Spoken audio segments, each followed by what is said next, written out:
পয়লা বৈশাখের দিন কি করলাম, কোথায় ঘুরতে গেলাম, তো তোমাদের সাথে কিছু শেয়ার করা হয়নি। হ্যালো এভরিওয়ান, তো ভাবলাম যে আজকে শেয়ার করি। আর দেখো, পয়লা বৈশাখের আগের দিন আমরা চলে গিয়েছিলাম আগরতলায় মাছ কিনতে।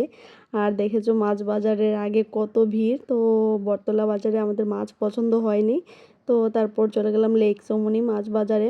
আর ওইখানে যাওয়ার সময় আমার জানি না কেন পেট ব্যথা করছিল, আর পেট ব্যথা মানে ওআরএস খেতে হবে। তো তার জন্য আমার মুডটা অফ হয়ে গিয়েছিলো, তো আমাকে ওআরএস কিনে দিয়েছে। ওআরএস খেয়ে আবার চলে গেলাম বাজারে।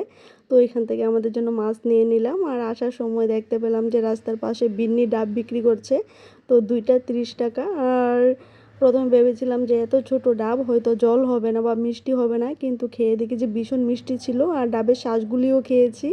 তারপর মিষ্টির দোকানে চলে গেলাম। তো মিষ্টির দোকানে তো দেখেছো কি ভিড়, তো এখান থেকে মিষ্টি নিয়ে বাড়ি চলে এলাম। আর পরদিন পয়লা বৈশাখ ছিল, আর পয়লা বৈশাখের দিন ঘুম থেকে উঠে আমার কাজ ছিল মানে মালা বানানো। ওই দিন আমাদের মানে ঘরের দরজায় দরজায় মালা দেওয়া হয়, তো যারা যারা বাঙালি আমরা আছি তো সবাই জানি। তো এখানে দেখো আমি আর আমার হাজব্যান্ড বসে মালা বানাচ্ছিলাম। আর সকালবেলা ঘুম থেকে উঠেই শাড়ি পরে রেডি হয়ে গেলাম স্নান করে।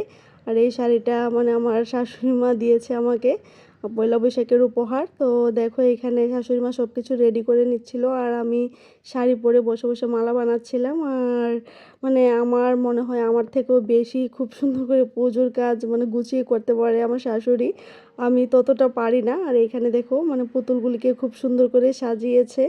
আর যা যা দেওয়ার লাগে সব কিছু দিয়ে আমাদের মানে ঠাকুর ঘরে যা যা ঠাকুর আছে মানে সবাইকে সুন্দর করে সাজানো হয়েছে।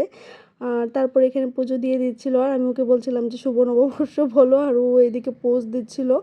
তারপরে এখানে দেখো যে মালাগুলি আমরা বানিয়েছিলাম এই ফুলগুলি দিয়ে, তো ওইগুলি দরজায় দরজায় লাগিয়ে দেওয়া হলো।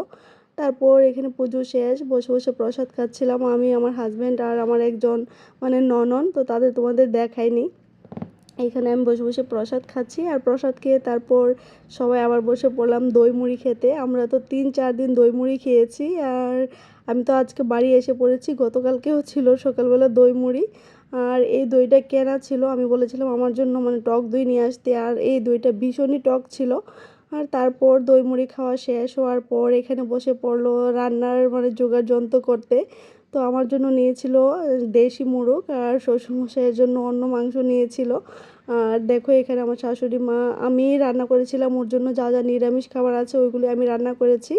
আর আমিষ যেগুলি মানে রান্না করার তো ওইগুলি আমার শাশুড়ি মা রান্না করেছে। আর আমার শাশুড়ি মায়ের হাতের মানে মাংস রান্নাটা ভীষণ টেস্টি হয়। তো আর আমার তো নিজে রান্না করে খেতে ভালো লাগে না, তাই বললাম যে আমি বাকিগুলি রান্না করি আর তুমি মানে মাংসটা রান্না করবে। আর যেভাবে যেভাবে রান্না করছি তোমাদের সাথে কিছুটা শেয়ার করছি। আর ওই দিন এত গরম পড়েছিল, আর মানে ভীষণই গরম ছিল। আর দেখো এখানে মানে রান্নার জন্য মশলা কষিয়ে নিয়েছি, কষিয়ে মাংসটা দিয়ে দিয়েছে। আর এটা মানে মেখে অনেকক্ষণ রেখে দিয়েছিল, দেশি মুরগ যেহেতু তাই যতটা বেশি সময় মেখে রেখে দেওয়া যায়। আর তার মাঝখানে আমি এখানে ডাল ভর্তা করেছি। আর আমার হাজব্যান্ড বলছিল যে ওর নাকি ডাল ভর্তা খেতে ভীষণ ইচ্ছে হচ্ছে, আর বলেছিল একরকম, আমি করে নিয়েছি আরেক রকম। আর তারপরে এখানে দেখো মশলা বেটে দিচ্ছে মাংসতে, আমরা তো মানে গুঁড়া মশলা দিয়ে দিই, আর আমার শাশুড়ি সব কিছু বেটে রান্না করে, যার জন্য তরকারির স্বাদ আরও বেশি হয়। তো মাংস কষানো হয়ে যাওয়ার পর আমাকে বেশ কিছুটা দিয়েছিল, তো আমি ওইখান থেকে কিছুটা রেখে আর কিছুটা খেয়ে নিলাম। তারপর খেয়ে দেখি যে এত টেস্টি, তো বাকিটাও খেয়ে নিলাম। আর আমার শ্বশুরবাড়িতে সবসময় মাংস কষানো হলে মানে আমাকে তো দেবেই, কারণ আমার মাংস কষা খেতে ভীষণ মানে ভালো লাগে। তো এই দিক থেকে আমি অনেক লাকি যে মানে বিয়ের পর থেকেই এই জিনিসটা আমার কন্টিনিউ হয়ে আসছে। তারপর আমার শাশুড়ি মা রান্না শেষ করে একদম রেস্ট করে নিয়ে চলে গেছে মেলাতে। তো মেলা থেকে সন্ধ্যার আগে আবার চলেও এসেছে, এখানে 2টা পূজার জিনিস নিয়েছে। আর তারপর আমরা খেয়ে ঘুমিয়ে বিকালবেলা আমরাও চলে গেলাম মেলাতে, কারণ ওই দিন সবাই মেলায় যায়, যতই কাজ থাকুক না কেন, যতই পরিশ্রম হোক না কেন, মেলায় না গেলে মনটাই মানে ভরবে না। আর দেখো আমরা তো কিছু কিনিনি, আমরা না মানে অনেকেই কিছু কিনিনি, ঘুরতে যাই কারণ ওই সময়টা তো চলে গেলে আর আসবে না। আর এখানে আমরা বুট বাদাম কিনে খাচ্ছিলাম আর ঘোরাঘুরি করছি। আর এই মেলাতে গিয়ে আমি অনেক বছর পর পেপসি খেয়েছি, তোমরা হয়তো ভিডিওতে দেখেছো। তো এই তো ছিল আমাদের পয়লা বৈশাখের দিন। তোমাদের কার কার কেমন কেটেছে অবশ্যই কমেন্টে জানাবে। তো আজ এই পর্যন্তই, সবাই ভালো থেকো, সুস্থ থেকো, টাটা।